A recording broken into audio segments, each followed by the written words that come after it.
একটু খেয়াল করলে দেখতে পারবেন আমি এখানে বাংলায় স্টাইলিশ করে কিছু লেখা লিখছি।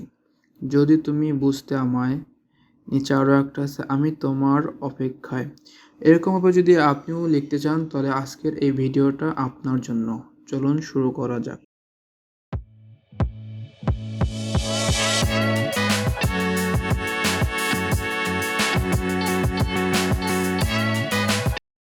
প্রথমে আমাদের চয়েস ফটোতে ক্লিক করতে হবে, তারপর গ্যালারি আসবে। আপনার চয়েস মতো আপনি একটি ফটো নিয়ে নেবেন। আমি একটি নিলাম। এখানে লেখা আছে ডোন্ট ক্রপ, আবার লেখা আছে ক্রপ। ডোন্ট ক্রপে ক্লিক করব, মানে আমি ছবিটা কাটবো না, যেরকম আছে সেরকম থাকবে। একটু রেন্ডারিং হতে সময় নেবে। দেখুন এখানে লেখা আসছে, এখানে লিখুন। এখানে ডাবল ক্লিক করলে আপনি এখানে লিখতে পারবেন। আমি লিখতেছি এখানে তুমি। তুমি লেখার পর এখানে ডান ক্লিক করব।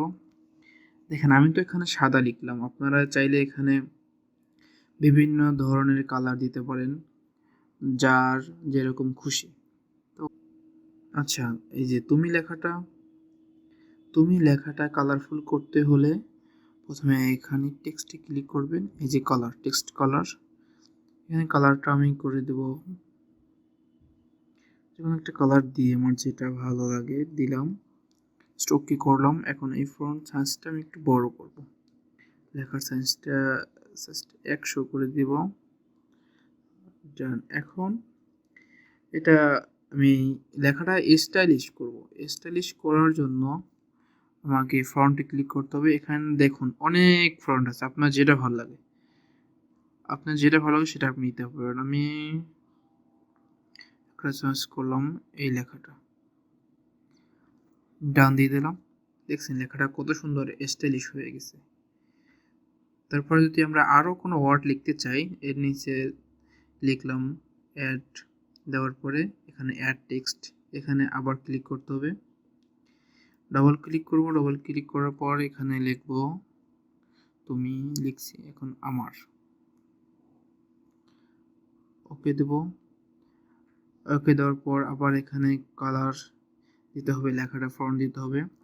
আমরা টেক্সটে ক্লিক করব, কালার দিব। এই কালারটা দেওয়ার পরে সাইজটা একটু 70 করে দেবো, 80 84 দেওয়ার পরে বাইরে ক্লিক করার পর এটা এখন টেক্সটের দিতে হবে, ফন্ট চেঞ্জ করতে হবে, স্টাইলিশ করতে হবে। যে এখানে ক্লিক করার পরে ওকে, দেখেন কত সুন্দর হয়ে গেছে তুমি আমার। তারপরে আর একটা টেক্সট অ্যাড করব। অ্যাড টেক্সটে দেওয়ার পর এখানে তুমি আমার জান হয়ে গেল। আমরা এটার কালার চেঞ্জ করে দিই, কি কালার দিতে পারি, এই কালার দিলাম। ওকে দিলাম। সাইজটা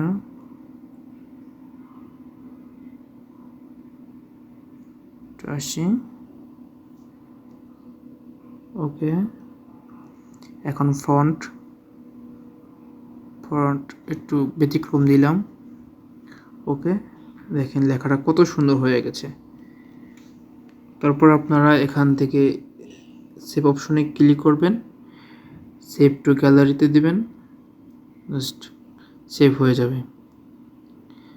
সেভ হয়ে গেছে। এখন আমি দেখাচ্ছি অ্যাপসটা আপনারা কীরকম ডাউনলোড করবেন। প্লে স্টোরে চলে যাবেন, যাওয়ার পরে লিখবেন অনুলিপি। এই যে এই অ্যাপসটা দেখতে পাচ্ছেন, এটার আপনারা ডাউনলোড করে নেবেন।